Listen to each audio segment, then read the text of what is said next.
আজকের ভিডিওতে আমি এক্সপ্লেন করব চরকির এবারের ঈদে মুক্তি পাওয়া নতুন ওয়েব সিরিজ অ্যালেন স্বপনের দ্বিতীয় সিজন। তো চলুন শুরু করি। প্রথমে আপনাদেরকে প্রথম সিজনের গল্পটা একটু মনে করিয়ে দিই। অ্যালেন স্বপন হলো একজন ড্রাগ ডিলার। অ্যালেন আর তার বন্ধু স্বপন মিলে আন্ডারওয়ার্ল্ডের সব মাদকের কারবার হ্যান্ডেল করত। স্বপনের আরেক পার্টনার ছিল বধূ। 18 সালে যখন সরকার মাদকের বিরুদ্ধে যুদ্ধ ঘোষণা করল, তখন শুরু হয় ধরপাকড় এবং অভিযান। এই অভিযান থেকে বাঁচতে স্বপন একটা বুদ্ধি বের করে। স্বপনের আরেকজন যমজ ভাই ছিল, তার নাম শামসুর রহমান। সে ঢাকাতে থাকতো ফ্যামিলি নিয়ে। স্বপন বুদ্ধি করে তার ভাইকে ডেকে নিয়ে এসে মেরে ফেলে আর তার বেশ ধরে ঢাকায় চলে যায়। আর সে নিজের পরিচয় দেয় যে সে হলো শামসুর রহমান। কিছুদিন যাওয়ার পরে শামসুর রহমানের বউ শাইলা বুঝে ফেলে যে এটা তার স্বামী না, এটা হলো অ্যালেন স্বপন। স্বপন তখন তার পরিচয় দিয়ে বলে তার ভাই তাকে বাঁচাতে গিয়ে মারা গেছে, সে এখন থেকে রোজি আর শাইলার দায়িত্ব নেবে। এদিকে স্বপন মারা যাওয়ায় স্বপনের বন্ধু বধূ অনেক চিন্তায় পড়ে যায়। তার আর স্বপনের ব্যবসায়িক সব টাকা পয়সা ছিল স্বপনের কাছে। বধূ কোনোভাবে স্বপনের যমজ ভাইয়ের খোঁজ পেয়ে ঢাকায় চলে আসে। স্বপনের যে একটা বড় ছেলে ছিল জাদু, সে তার চাচার খোঁজেও ঢাকায় আসে। কিন্তু সে তার চাচার খোঁজে ঢাকায় এসে সে তার বাপকে চিনে ফেলে, কিন্তু সে বিষয়টা গোপন রাখে। কিন্তু বধূর শামসুর রহমানকে দেখে মনে হচ্ছিল যে এটাই হলো অ্যালেন স্বপন। তাই সে তানজিল নামের একটা গুন্ডাকে হায়ার করে আর জাদু আর স্বপনের পুরো পরিবারকে তুলে নিয়ে যায়। সেখানে স্বপনের উপরে অমানবিক টর্চার করলেও তার মুখ থেকে একবারের জন্য বের হয় না যে সেই হলো আসল স্বপন। সে বলে তার নাম শামসুর রহমান। বধূ তখন স্বপনের ছেলে জাদুকে মেরে ফেলে, তাও স্বপন কোনো কথা বলে না, সে বলে সে শামসুর রহমান। দ্বিতীয় সিজনের গল্প শুরু হয় তারপর থেকে। স্বপন তার ছেলে জাদুর লাশ নিয়ে বাড়িতে আসে। চোখের সামনে নিজের ছেলেকে এমনভাবে মরতে দেখেও স্বপনের চোখে কোনো পানি আসে না। কিন্তু শাইলা তার ভুলের জন্য অনুতপ্ত হয়। সে মিথ্যা বলেছে, বধূ তার ছেলেকে মেরেছে। স্বপন তো কোনোদিনও তাকে ছাড়বে না। তারপরে স্বপন শাইলাকে বলে আজ রাতে আমরা কক্সবাজার যাব জাদুর লাশ দাফন করতে।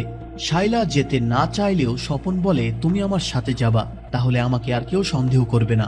আর তার সাথে তুমি শামসুল ভাইয়ের কবরটাও একটু দেখে আসবা। তারপরে সকালে জাদুর লাশ নিয়ে স্বপনরা তার বাড়িতে আসে। এখানে স্বপনকে দেখে জাদুর মা মোমেনা অর্থাৎ স্বপনের নিজের বউই চমকে যায়। স্বপন বলে আমি শামসুর রহমান, সিদ্দিকের বড় ভাই। আমি জাদুর চাচা, মানে অ্যালেন স্বপনের আরেক নাম ছিল সিদ্দিক। শাইলাকেও তার বউ হিসেবে পরিচয় করিয়ে দেয়। জাদুর লাশ দেখে তার মা তো কান্নায় ভেঙে পড়ে। স্বপন তখন সবার সামনে তার নাম শামসুর রহমান পরিচয় দিয়ে বলে যে জাদুর রাস্তা ক্রস করতে যেয়ে ফোনে কথা বলছিল, আর ওই সময় একটা গাড়ি আসে আর তার সাথে অ্যাক্সিডেন্ট হয়ে যায়। তারপরে জাদুর জানাজা হয়ে লাশ দাফন করে দেয়। এখানে শামসুর রহমানকে দেখে সবাই বলাবলি করছিল সে একদম জাদুর বাপ সিদ্দিকের মতো দেখতে। তখন এলাকার একজন মুরব্বী স্বপনকে বলে জাদু মারা যাওয়ার পর তার মা অনেক একা হয়ে গেল, এখন তার দায়িত্ব তো আপনাকেই নিতে হবে, আপনি ওরে দেখে শুনে একটা বিয়ে দিয়ে দেন। আর এলাকার মানুষ বলাবলি করছে যে সিদ্দিকের যে বন্ধু ছিল বধূ, তার সাথে নাকি জাদুর মায়ের সম্পর্ক আছে। বধূ তার ছেলেকে মেরেছে, আবার তার বউয়ের সাথেও ঝামেলা করছে। স্বপন তো প্রতিশোধ নিবে। তারপরে স্বপন যায় মন্টুর সাথে দেখা করতে। মন্টু তো স্বপনকে দেখে অজ্ঞান হয়ে যায়। সেভাবে এটা কোনো ভূত হবে, কারণ সে স্বপনকে কবর দিতে দেখেছে। তারপরে স্বপন তার জ্ঞান ফিরিয়ে বলে যে সে স্বপন না, সে শামসুর রহমান, স্বপনের বড় ভাই। স্বপন তখন বলে যে তার সাথে বধূর একটা ডিল আছে, তাই সে অ্যালেনের সাথে দেখা করতে চায়। তখন মন্টু স্বপনকে অ্যালেনের ডোরায় নিয়ে যায়। সেখানে গার্ডরা অস্ত্র নিয়ে দাঁড়িয়েছিল, জায়গাটা অনেক হাইলি সিকিউর। তখন সেখানে অ্যালেন আসে। অ্যালেন তখন স্বপনকে বলে আমি আপনার পরিচয় জানি, আপনি স্বপনের বড় ভাই শামসুর রহমান। তখন স্বপন তাকে বলে আমি আপনার কাছে এসেছি ইনসাফের জন্য, বধূ আমার ভাতিজাকে খুন করেছে, তাই স্বপন অ্যালেনের কাছে বিচার চায়। অ্যালেন তখন বলে কিন্তু আপনি তো ভুল জায়গায় এসেছেন, বধূও তো আমারই লোক। অ্যালেন তখন স্বপনকে মারার জন্য বন্দুক বের করে। এদিকে শাইলা রাতে তার স্বামী শামসুর রহমানের কবরের কাছে আসে আর সে মাপ চায়। নিজে নিজে অনেক অনুতপ্ত হয়। সে তার মেয়েকে বাঁচানোর জন্য এবং কিছুটা লোভে পড়েও স্বপনের সাথে এখন সংসার করছে। তখন সেখানে জাদুর মা আসে আর শাইলাকে বলে যে ওখানে আমার স্বামী স্বপনের কবর। জাদুর মা তখন স্বপনের কবর লক্ষ্য করে গালি দিতে থাকে, কারণ সে তাকে অনেক নির্যাতন করত। শাইলা তখন তাকে থামিয়ে দেয়, কারণ শাইলা তো জানে ওখানে আসলে কার কবর। এখানে শাইলার আচরণে মোমেনার একটু সন্দেহ হয়, তাই সে শাইলাকে জিজ্ঞাসা করে যে আপনি কি আমার কাছ থেকে কিছু লুকাচ্ছেন। শাইলা বলে যে না, সে কিছুই লুকাচ্ছে না। ওদিকে অ্যালেন স্বপনকে সন্দেহ করে, তার মনে হয় এটা শামসুর রহমান না, তাই সে স্বপনের উপরে গুলি চালাতে থাকে। তখন স্বপন বাধ্য হয়ে তার পরিচয় দেয় যে সেই হলো আসল স্বপন। তখন অ্যালেন স্বপনকে জিজ্ঞাসা করে যে তোর আসলে প্ল্যান কি, তুই নিজের জন্য তোর নিজের ছেলেকে মেরেছিস। তখন স্বপন বলে যে সে এখন একেবারে ক্লিন, এখন কেউ তাকে চেনে না, সে এখন সবার সামনে বুক ফুলিয়ে হেঁটে বেড়ায়, এখনো সে সব ক্রাইম করে বেড়ায়, কিন্তু কেউ তাকে ধরতে পারে না, কারণ সে তো এখন আর অ্যালেন স্বপন না, সে এখন শামসুর রহমান। স্বপন এখন ব্যবসা করতে চায়, সে রাজনীতি করবে, তাই অ্যালেনকে বলে তার সাথে থাকতে, আর সে বধূকে মেরে ফেলতে চায়। কিন্তু অ্যালেন তো টাকা ছাড়া এক পাও নড়বে না। তখন স্বপন তাকে 10 কোটি টাকার অফার করে, আর অ্যালেন এতে রাজি হয়ে যায়। অ্যালেন তখন স্বপনকে একটা কার্ড দিয়ে বলে এই অফিসে গিয়ে টাকা দিয়ে আসতে। স্বপন তখন টাকা নিয়ে সেই অফিসে যায়, আর সেই ভিজিটিং কার্ডটা বক্সের ভিতরে রেখে বসে থাকে। এই অফিসটা মূলত ছিল একটা আর্ট গ্যালারি, কিন্তু এই সবের আড়ালে তারা সব ক্রাইম বিজনেস হ্যান্ডেল করে। তখন একজন লোক এসে টাকা নিয়ে চলে যায়। তখন অ্যালেন ফোন করে বধূর ঠিকানা স্বপনকে জানিয়ে দেয়। বাড়িতে এসে স্বপন শাইলাকে জিজ্ঞাসা করে জাদুর মা কি কোনো কিছু বুঝতে পেরেছে, সে কি আমাকে সন্দেহ করছে। শাইলা বলে যে না, সে কোনো সন্দেহ করেনি। তারপরে স্বপন চলে যায় বধূকে মারতে। বধূ স্বপনকে দেখে বলে আমি জানতাম তুই অ্যালেন স্বপন। স্বপন বলে যে হ্যাঁ, তুই যে জানতিস এটা আমি জানতাম, কিন্তু আমি যে জানতাম এটা আবার তুই জানতিস না। এই সিনটাই কিন্তু আমরা প্রথম সিজনের শেষে দেখেছিলাম। তখন স্বপন বধূকে মেরে ফেলে। তারপরে স্বপন আসে তার বাড়িতে, মানে জাদুর মায়ের কাছে। স্বপন এখানে শামসুর রহমান হয়ে অভিনয় করে, মানে নিজের বাড়িতে নিজের বউয়ের সাথে অভিনয় করছে। তো যাই হোক, স্বপন তখন জাদুর মাকে অন্য জায়গায় বিয়ে দেওয়ার অফার দেয়। মোমেনা বলে যে তার স্বামী মারা গিয়েছে 6 মাসও হয়নি, এখন তার ছেলে মারা গেল, এখন কিভাবে সে তার সাথে বিয়ের কথা বলছে। তারপরে খেতে বসে মোমেনা বলে যে আমার মনে হয় যে তুমি শামসুর রহমান না, তুমি অ্যালেন স্বপন, তুমি স্বীকার করো যে তুমি স্বপন। স্বপন বলে যে না, সে শামসুর রহমান, সে স্বপন না। কিন্তু মোমেনা তার কোনো কথা শুনতে চায় না। সে জোর করে স্বপনের পিঠে জন্মদাগ দেখতে চায়। আসল যে স্বপন, তার পিঠে জন্মদাগ ছিল, আর শামসুর রহমানের কোনো জন্মদাগ ছিল না। মোমেনা তখন জোর করে স্বপনের জন্মদাগ দেখে আর বলে যে আমি জানতাম যে তুমি অ্যালেন স্বপন। স্বপন বলে যে মানা করছিলাম এমনটা করতে। স্বপনের তখন মাথা গরম হয়ে যায়, আর স্বপনের একবার মাথা গরম হয়ে গেলে তার তো না শুলে ঠান্ডা হয় না। তারপরে দেখা যায় শাইলার সাথে মোমেনা ফোনে যোগাযোগ করে। শাইলা হয়তো আগে থেকে স্বপনের পরিচয় মোমেনাকে বলে দিয়েছিল, তাই সে চিনতে পেরেছে। এটা আবার স্বপনের সন্দেহ হয়, তাই স্বপন ঠিক করে যে সে মোমেনাকে মেরে ফেলবে। মোমেনা তখন শাইলার সাথে কথা বলছিল, তখন স্বপন আসে মোমেনাকে মারতে। মোমেনা বাঁচার চেষ্টা করলেও পারে না, সে মোমেনাকে মেরে ফেলে। ফোনের মধ্যে শাইলা বুঝতে পারে যে এমন একটা কিছু হয়েছে। তারপরে স্বপন মোমেনার লাশকে কবর দিয়ে বাড়িতে আসে। শাইলা তখন জিজ্ঞাসা করে যে মোমেনা তার সাথে আসেনি। স্বপন বলে যে না, ও আসবে না, সে গ্রামেই থাকবে। শাইলা বুঝতে পারে যে তার সাথে হয়তো খারাপ কিছু ঘটেছে, কিন্তু শাইলা এটা মুখ ফুটে বলতে পারছিল না। স্বপন তখন বলে তোমাদের দুজনের মধ্যে তো ভালোই কথা হয়। শাইলা বলে কই কথা হয়, কথা বলতে বলতে কাল তো ফোন অফ হয়ে গেল। স্বপন তখন বলে তুমি ওরে আর কোনোদিনও ফোন দিবা না। সতীনে সতীনে এত ভালোবাসা কিসের, সতীনে সতীনে হবে মারামারি গন্ডগোল, আর তোমার আমার সম্পর্ক হলো গিভ অ্যান্ড টেক, আর এটাই থাকতে দাও। তারপরে স্বপন আবার সেই অফিসে যায় যেখানে সে টাকা রেখে দিয়েছিল। স্বপন সেখানে দায়িত্বে থাকা লোককে বলে যে সে তাদের বসের সাথে দেখা করতে চায়, কিন্তু তারা দেখা করতে দেয় না, উল্টো আরো তাকে সেখান থেকে বের করে দেয়। এদিকে শাইলা থানায় যায় স্বপনের নামে মামলা করতে, কিন্তু সে স্বপনকে অনেক ভয় করত, আর সে ভয়তে মামলা করতে পারে না, সেখান থেকে চলে আসে। কিন্তু আসার সময় একজন উকিলের সাথে তার কথা হয়। শাইলা উকিলকে কিছু বলতে চাচ্ছিল না। উকিল জোরাজুরি করলে সে আকার ইঙ্গিতে বোঝানোর চেষ্টা করে যে তার একটা খালাতো বোনের সাথে এমন একটা ঘটনা ঘটেছে। তার খালাতো বোনের হাজবেন্ডরা 2 যমজ ভাই, দুইজন একদম একই রকম দেখতে, কিন্তু তার হাজবেন্ড তার ভাইকে মেরে তার বউয়ের সাথে সংসার করছে। তাছাড়াও সে বিভিন্ন অপরাধের সাথে জড়িত। উকিল তখন এইসব শুনে একটা বুদ্ধি দেয় যে তাকে তো বিষ খাইয়ে মেরে ফেলা ছাড়া আর কোনো উপায় নেই। তারপরে স্বপন আবার সেই অফিসে যায়, সেখানে সে একটা ভিজিটিং কার্ড নিয়ে বক্সের ভিতরে ফেলে রেখে চলে আসে। এদিকে শাইলা বিষ কিনে নিয়ে বাড়িতে আসে, আর সে চায়ের মধ্যে বিষ মিশিয়ে স্বপনকে খেতে দেয়। তবে স্বপন মুখে দিয়ে খেতেই যাবে, সেই সময় অ্যালেন চলে আসে তার সাথে দেখা করার জন্য। শাইলা তখন অ্যালেনকেও চা দেয়। শাইলাকে দেখে অ্যালেনের ভালো লাগে, সে আবার শাইলাকে টিস করে। আর বলে যে আরো 1 কাপ চা দিতে। এরপরে অ্যালেন স্বপনকে বলে যে তোর কাছে তো 400 কোটি টাকা আছে।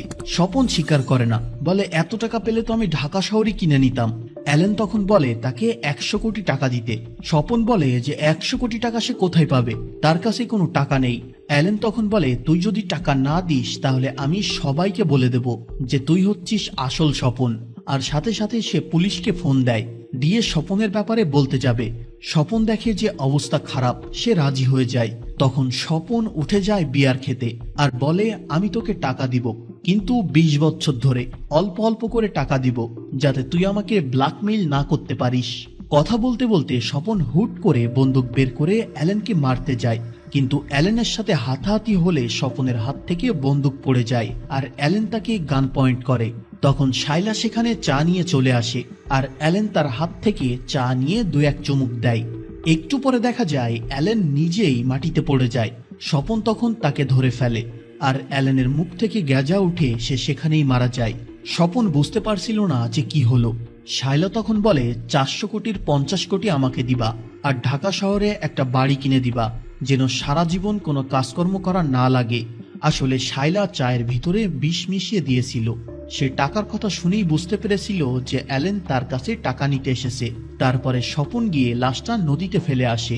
এদিকে দেখা যায় সেই অফিসে স্বপন যে ভিজিটিং কার্ড দিয়ে এসেছিল, সেখানকার যে বস সেই কার্ডটা নিয়েছে। কার্ডের পেছনে লেখা ছিল আমি জানি আপনি কি করেন, আজকে সন্ধ্যায় লিমা মার্কেট। তারপরে সন্ধ্যায় স্বপন সেই মার্কেটে যায়। স্বপন ছিল বুদ্ধিমান, তাদের আসতে দেখে স্বপন একটা জায়গায় লুকিয়ে পড়ে। তখন সেখানে গাড়ি থেকে একটা মেয়ে বের হয়। সে মূলত এই কোম্পানির সিইও, তার নাম হলো দিশা। তারা সেখানে অনেকক্ষণ ধরে স্বপনকে খোঁজে, কিন্তু তারা পায় না। স্বপন লুকিয়ে তাদেরকে দেখছিল, তো স্বপনকে না পেয়ে তারা সেখান থেকে চলে যায়। তারপর দেখা যায় শাইলার কথা মতো স্বপন তাকে বাড়ি কিনে দেবে বলে দেখাতে নিয়ে গেছে।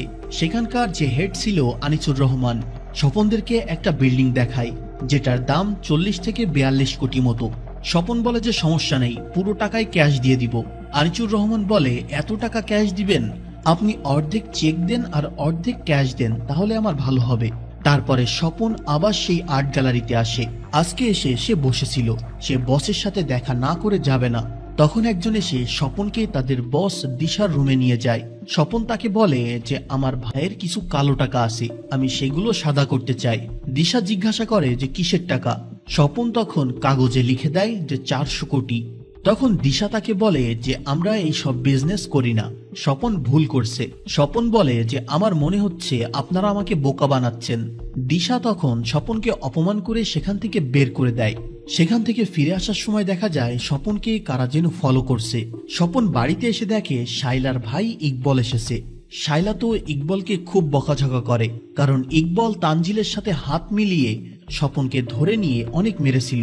স্বপন আসলে ইকবল তার কাছে মাপ চায়। স্বপন তাকে মাপ করে দেয় আর বলে সামনের মাসে তার অফিসে ইকবলের একটা চাকরির ব্যবস্থা করে দেবে। তখন শাইলা স্বপনকে বলে তুমি কি সত্যি ওরে চাকরির ব্যবস্থা করে দিবা? স্বপন বলে শত্রু দূরে থাকার চেয়ে চোখের সামনে থাকা অনেক ভালো।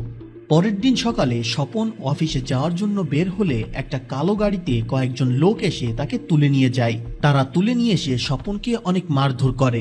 তখন সেখানে দিশা আসে। এরা মূলত দিশার লোক। স্বপন বলে যে আমি জানতাম ম্যাডাম আপনি এইসবের সাথে জড়িত আছেন, কিন্তু আমি যে জানতাম এটা আপনি জানতেন না। দিশা তখন বলে যে টাকা কই? স্বপন বলে শামসুর রহমানের জান চলে গেলেও তার মুখ থেকে একটা কথা বের হবে না, এই জন্য তার সাথে আলোচনার টেবিলে বসতে হবে। দিশা বলে যে টাকা আছে তার প্রমাণ কি? স্বপন বলে আমাকে ছেড়ে দেন, আমি 1 ঘন্টার মধ্যে আপনাকে প্রমাণ দিচ্ছি। তখন দিশা তাকে 1 ঘন্টা সময় দেয়। স্বপন তখন একটা জায়গায় আসে যেখানে অনেক বড় বড় কন্টেইনার রাখা ছিল। সেখানে একটা কন্টেইনারের তালা খুললে দেখা যায় সেখানে সব টাকা। তখন সে দিশাকে ভিডিও কল দিয়ে টাকা দেখায়। এরপরে দিশা তার বসকে ফোন করে বলে যে শামসুর রহমানের ভাই তাকে 20 কোটি টাকা দিয়েছিল, তার ভিতর থেকে 10 কোটি কালো টাকা সে হোয়াইট করতে চায়, তাই এখানে এসেছিল। কিন্তু দিশা বিষয়টা হ্যান্ডেল করে ফেলেছে। দিশা আসলে সবকিছু মিথ্যা বলে, কারণ স্বপন তো এসে বলেছিল যে সে 400 কোটি টাকা হোয়াইট করবে, তার মানে দিশার মাথায় অন্য কোনো প্ল্যান চলছে। তখন আমরা ফ্ল্যাশব্যাকে দিশার একটা অতীত দেখি। দিশার ভাই ব্যাংকের থেকে লোন করেছিল ব্যবসা করার জন্য, কিন্তু সে ব্যবসায় লস খেয়ে যায় আর অনেক ভেঙে পড়ে। এবং পাওনাদারদের টাকা শোধ না করায় তাদের ঘরবাড়ি সব ব্যাংকের কাছে নিলাম হয়ে যায়। দিশা তার ভাইকে অনেক করে সান্ত্বনা দেয়, কিন্তু ব্যাংক তো আর শোনে না। ব্যাংক তাদের বাসায় সাইনবোর্ড লাগিয়ে দিতে আসে। দিশা তাদের সাথে কয়েকবার তর্কে জড়ায়, সে কোনোভাবেই সাইনবোর্ড লাগাতে দিবে না। এক পর্যায়ে ব্যাংকের লোকেরা পুলিশ নিয়ে আসে, তাও দিশা তাদের সাইনবোর্ড খুলে ফেলে। এই সব কিছু দেখে তার ভাই রাগে কষ্টে দুঃখে সুইসাইড করে। ছোট ভাইয়ের এমন মৃত্যুতে দিশা অনেক কষ্ট পায়। তারপরে আমরা বর্তমানে দেখি স্বপন দিশার সাথে একটা হোটেলে দেখা করে। সেখানে দিশা স্বপনকে বলে যে আমি আপনার কাজটা করব, আপনার সব কালো টাকা আমি হোয়াইট করে দিব, কিন্তু 50-50 শেয়ার হবে। স্বপন তাদের রাজি হয় না, বলে যে আমি আপনাকে 5% দিব। দিশা তখন কিছু না বলেই গাড়িতে উঠে যায় আর স্বপনকেও তার সাথে নিয়ে সেখান থেকে চলে যায়। তারপরে তারা সেখান থেকে আরো একটা হোটেলে আসে। সেখানে কিছু লোকের সাথে দিশা কথা বলে। তখন শায়লা স্বপনকে ফোন করে, তাদের আজকে সেই বাড়ি নেওয়ার জন্য বায়নার টাকা দেওয়ার কথা ছিল, কিন্তু স্বপন আসেনি। স্বপন বলে যে সে একটা গুরুত্বপূর্ণ মিটিং এ আছে, সে আসতে পারবে না। শায়লার তখন রাগ হয়ে যায়। এদিকে স্বপন দিশার সাথেই ঘুরে বেড়াচ্ছিল। দিশা বিভিন্ন জায়গায় যায়, বিভিন্ন ক্লায়েন্টের সাথে মিটিং করে। সে সব জায়গায় স্বপনকে সাথে নিয়ে যাচ্ছিল। তারপরে রাতে ফিরে আসার সময় দিশা স্বপনকে বলে যে এত টাকা মানি এক্সচেঞ্জের মাধ্যমে হোয়াইট করা সম্ভব না, তাদেরকে কোনো একটা ব্যাংকের সহযোগিতা নিতে হবে। তাই দিশা 33% চায়। স্বপন তাতে রাজি হয়ে যায়, কিন্তু সে শর্ত দেয় সারাদিন দিশা যেভাবে চলাফেরা করে, যাদের সাথে ওঠা বসা করে, স্বপন তার মতো হতে চায়। আর সে রাজনীতি করতে চায়, টেকনাফের এমপি হতে চায়।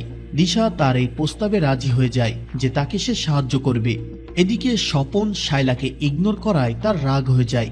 সে ইকবলকে সাথে নিয়ে সেই ভিলেন তানজিলের সাথে দেখা করে, যারা সিজন 1-এ স্বপনকে ধরে নিয়ে গিয়ে মেরেছিল। শায়লা তাদেরকে বলে যে স্বপনের কাছে 400 কোটি টাকা আছে, ওই টাকাটা আমাদের উদ্ধার করতে হবে। তানজিল বলে স্বপনকে তাহলে তুলে নিয়ে আসি। শায়লা বলে যে না, ওর ইচ্ছার বিরুদ্ধে যে ওর সাথে কিছু করতে পারবেন না। তানজিল তখন বলে তাহলে বাঁকা আঙুলে ঘি না উঠলে আমরা সোজা আঙুলে তুলবো।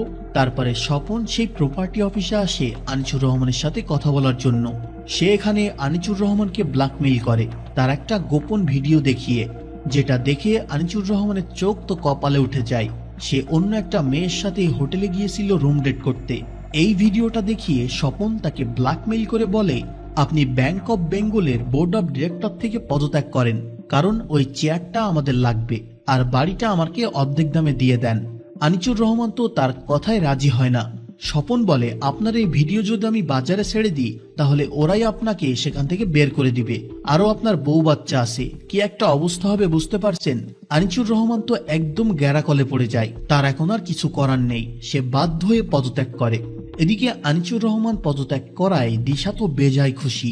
সে বলে এবার আমরা 30% শেয়ার কিনতে পারলেই বোর্ড অফ বেঙ্গলের ডিরেক্টর হয়ে যাব, আর একবার ডিরেক্টর হতে পারলেই ব্যাংক আমি দেউলিয়া করে দিব। দেউলিয়া শুনে স্বপন বলে দেউলিয়া কি জন্য? দিশা তখন কথাটা এড়িয়ে যায়, বলে যে সে এমনি বলেছে। তখন আমরা বুঝতে পারি দিশার অন্য কোনো প্ল্যান আছে। এই ব্যাংক থেকেই লোন নেওয়ার কারণে দিশাদের ঘরবাড়ি সব নিলামে উঠে গিয়েছিল, তার ভাইও সুইসাইড করেছিল, তাই দিশা হয়তো এখন প্রতিশোধ নিতে চায়। তো যাই হোক, তারা দুইজন সেখানে অনেক এনজয় করে, কারণ তাদের প্ল্যান সাকসেস হচ্ছে। এদিকে দেখা যায় আনিসুর রহমান শায়লার সাথে দেখা করে আর বলে যে আপনার হাজবেন্ড আমাকে এমন করে ব্ল্যাকমেইল করিয়ে আমাকে পদত্যাগ করিয়েছে, আর ওর সাথে দিশাও আছে। স্বপন সেদিন বাড়িতে আসলে শায়লা তাকে বাড়ি কেনার কথা বলে, আরো বলে যে নতুন কোনো গার্লফ্রেন্ড হয়েছে নাকি, ঘরবাড়ির দিকে কোনো মনোযোগ নেই। স্বপন উল্টো তখন শায়লাকে বকাঝকা করে আর মারতে যায়। পরের দিন স্বপন যখন বাসায় ছিল না, তখন তানজিলরা লোকজন নিয়ে বাসায় আসে আর সেই টাকার বিষয়ে কোনো ইনফরমেশন পাওয়া যায় কিনা এজন্য খোঁজাখুঁজি করে, কিন্তু তারা কিছুই পায় না। তখন তারা শায়লাকে একটা ট্র্যাকার দেয় আর বলে এটা স্বপনের গাড়িতে লাগিয়ে দিতে। শায়লা তো তাদের কথা মতো গাড়িতে লাগিয়ে দেয় আর তারা স্বপনকে ফলো করতে থাকে। কিছু দূর যাওয়ার পর তারা হুট করেই স্বপনের লোকেশন হারিয়ে ফেলে। দেখা যায় একটু পরে স্বপন একটা জঙ্গলের মধ্যে রাস্তা দিয়ে চলে আসে। এরপরে স্বপন এক ব্যাগ টাকা নিয়ে দিশার কাছে যায়। দিশা তো টাকা পেয়ে খুব খুশি। দিশা স্বপনকে নিয়ে গল্ফ খেলতে যায়। তারপরে তারা সেখান থেকে হোটেলে যায়, বিভিন্ন বারে যায়, সব জায়গায় দিশা স্বপনকে সবার সাথে পরিচয় করিয়ে দেয়। তারপরে তানজিলরা আবারও শায়লার বাড়িতে যায়, তাকে বলে যে ট্রাকারটা স্বপনের ব্যাগের ভিতরে ঢুকিয়ে দিতে হবে। তাহলেই ওকে ধরা যাবে। স্বপন সারাদিন দিশার সাথে ঘোরাঘুরি করে মাতাল হয়ে বাড়িতে আসে। শায়লা এই সুযোগটা কাজে লাগিয়ে তার ব্যাগের ভিতরে ট্রাকারটা রাখার চেষ্টা করে।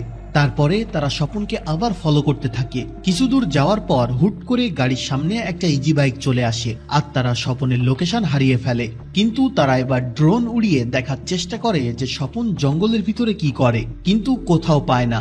একটু পরে দেখা যায় স্বপন নিজে নিজে আবার তাদের সামনে দিয়ে চলে যাচ্ছে। তানজিলরা প্রতিদিনই এভাবে বোকা বনে যাচ্ছে। এদিকে স্বপন আবারও যায় দিশার সাথে এনজয় করতে। সবার সাথে মজা করতে করতে দিশার কাছাকাছি গেলে স্বপনকে সবার সামনে দিশা একটা থাপ্পড় মেরে দেয়। সবার সামনে এমন থাপ্পড় খেয়ে স্বপনের তো মাথা খারাপ হয়ে যায়। তারপরে স্বপন সেখান থেকে সোজা বাড়িতে চলে আসে। শায়লা তাকে দেখে বুঝতে পারে যে স্বপনের মধ্যে কিছু একটা চলছে, তার সাথে কিছু একটা হয়েছে। তারপরে স্বপন আবার যায় দিশার সাথে কথা বলতে। সে দিশাকে বলে যে তাকে বিয়ে করতে হবে। সে বিয়ে করার আগ পর্যন্ত দিশাকে 1 টাকাও দিবে না, আর দিশা তার টাকা দিয়েই তো শেয়ার কিনছিল। তখন দেখা যায় দিশার যে মেইন বস ছিল সে তার পিএসকে ফোন করে বলে যে দিশাকে চোখে চোখে রাখতে, কারণ দিশার অন্য কোনো প্ল্যান আছে। দিশা তখন স্বপনকে ফোন করে বলে যে আজকেই সব টাকা পয়সা নিয়ে আসতে, কিন্তু স্বপন বলে যে না, আগে বিয়ে হবে তারপরে টাকা। দিশা তার কথায় রাজি হয়ে যায়, বলে আগে টাকা পয়সা নিয়ে আসতে, তারপরে আমি নিজের চোখে দেখে সব ডিল করব। তখন স্বপন আবারও বেরিয়ে পড়ে, আর এবারও তাকে ফলো করছিল তানজিলরা, সাথে শায়লাও ছিল। কিছু দূর যাওয়ার পর তাদের লোকেশন আবার একটা জায়গায় থেমে যায়, আর তারা সেখানে নেমে আশেপাশে খোঁজ করে দেখে যে সেখানে ট্রাকারটা পড়ে আছে। মানে স্বপন তাদেরকে বোকা বানিয়ে এখানে ফেলে রেখে চলে গেছে। গাড়ির ভিতর থেকে শায়লা দেখতে পায় একটা প্রাইভেটে স্বপনের মতো একজন লোক যাচ্ছে। তার একটু সন্দেহ হয়। তখন আমরা আসল ঘটনা দেখি। স্বপন আসলে জঙ্গলের মধ্যে একটা গাড়ি লুকিয়ে রেখেছে। সে জঙ্গলের মধ্যে এসে নকল চুল দাড়ি লাগিয়ে গাড়ি নিয়ে বেরিয়ে পড়ে, যাতে তাকে কেউ দেখে চিনতে না পারে। শায়লা তখন দেখে স্বপনকে চিনে ফেলে, আর সে তানজিলদের চেয়ে তাড়াতাড়ি করে বলে দেয়। তখন তানজিলরা স্বপনের গাড়িকে ফলো করতে থাকে। স্বপন তখন গাড়ি নিয়ে ঢোকে এক ইন্ডাস্ট্রিতে। তানজিলও তার দলবল নিয়ে সেখানে ঢুকে এলোপাতাড়ি গুলি করা শুরু করে, আর স্বপনকে খুঁজতে থাকে। কিন্তু একটু পরে সেখানে আরেক পক্ষ এসে গোলাগুলি শুরু করে, আর তানজিলদের সব লোককে মেরে তানজিলকে গান পয়েন্টে নেয়। তখন সেখানে স্বপন আসে।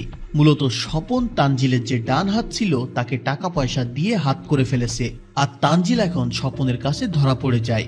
স্বপন তখন সেই কন্টেইনার খুলে তানজিলকে টাকা দেখায়, বলে এই টাকা না দেখে মরলে তোমার জীবন বৃথা। তানজিল তখনও ভাবছিল এটা হলো শামসুর রহমান। স্বপন তখন তার ফর্মে আসে, বলে আমি অ্যালেন স্বপন। তখন তানজিল স্বপনকে দেখে ভয় পেয়ে যায়, আর স্বপন তানজিলকে গুলি করে মেরে ফেলে। অন্যদিকে শায়লা যায় আনিসুর রহমানের সাথে দেখা করতে। সে বলে আপনি তো বদলা নিতে চান স্বপনের থেকে, আমি আপনার সব ব্যবস্থা করে দিব। আপনি শুধু আমার আর আমার মেয়েকে বিদেশ পাঠানোর ব্যবস্থা করে দেন, কারণ স্বপন জানতে পারলে আমাদেরকে মেরে ফেলবে। তখন স্বপন বাড়িতে যে দেখে যে শায়লা আর তার মেয়ে নেই, তখন স্বপন বুঝে যায় যে শায়লা তার সাথে 2 নাম্বারি করেছে। তখন আমরা শায়লাকে একটা লঞ্চের ভিতরে দেখি। আনিসুর তাকে ফোন দিয়ে বলে কালকে আমার শিপ সাইপ্রাসের দিকে রওনা দিবে। আজকে রাতে আমার লোকজনরা আপনাকে ওই শিপে তুলে দিয়ে আসবে। এখন আপনি আমাকে আপনার হাজবেন্ড সম্পর্কে কি জানেন সেগুলো বলেন। শায়লা বলে যে আপনি শুধু আমাকে বিদেশে পা রাখার ব্যবস্থা করে দেন, আমি আপনাকে এমন খবর দিব যা আপনি নিজেও বিশ্বাস করতে পারবেন না। শায়লাকে বাড়িতে না পেয়ে স্বপন আসে দিশার কাছে। দিশার কাছ থেকে স্বপন শায়লার ব্যাপারে জানতে পারে। তখন দেখা যায় ইকবল সেই জাহাজের দিকে আসছে। স্বপন ইকবলকে ফলো করতে করতে সেখানে চলে আসে, আর ইকবলের উপরে গুলি চালায়, কিন্তু ইকবল সেখানে কোনো রকমে বেঁচে যায়। তখন সেখানে শায়লাকে পেয়ে যায় স্বপন। শায়লা তো স্বপনকে দেখে ভয়ে পালাতে থাকে। স্বপন তখন শায়লাকে ধরে ফেলে। শায়লা তখন স্বপনের কাছে মাপ চায়। স্বপন জিজ্ঞাসা করে যে আমি তো তোমাকে সবকিছুই দিয়েছি, তারপরেও তুমি আমার সাথে এমন কেন করলে? শায়লা বলে আমি শুনেছি তুমি দিশা নামে কোন মেয়ের সাথে সম্পর্কে গিয়েছো, তাই আমি রাগ করে এটা করেছি। স্বপন তখন শায়লাকে মারার জন্য গান পয়েন্ট করে। শায়লা তখন বলে যে আমি প্রেগনেন্ট আর বাচ্চাটা তোমার। স্বপন এটা শুনে ইমোশনাল হয়ে পড়ে। কিছুক্ষণ পরে স্বপন শুট করে, কিন্তু স্বপন এখানে কাকে গুলি করলো সেটা আর আমাদের দেখানো হয় না। সিরিজটা এখানে শেষ হয়ে যায়। এখন হতে পারে যে স্বপন গুলিটা শায়লাকে করেছে, আবার নাও পারে, কারণ সে একবার তার ছেলে জাদুকে হারিয়েছে। হয়তো সে আর হারাতে চায় না। আবার হতে পারে যে গুলিটা ওই সময় তার পাশে ইকবল চলে এসেছে, সে ইকবলকে গুলি করে দেয়। কিন্তু আপনার কি মনে হয় স্বপন এত নিষ্ঠুর আর কঠোর হয়েও সে কি শায়লাকে বাঁচিয়ে রাখবে নাকি মেরে ফেলবে? অবশ্যই কমেন্টে জানাবেন। আর সিরিজের কথা বলতে গেলে গল্পটা প্রথম থেকেই আমার কাছে দুর্দান্ত লেগেছে। আপনি চাইলে সিরিজটা দেখতে পারেন, অসম্ভব ভালো লাগবে।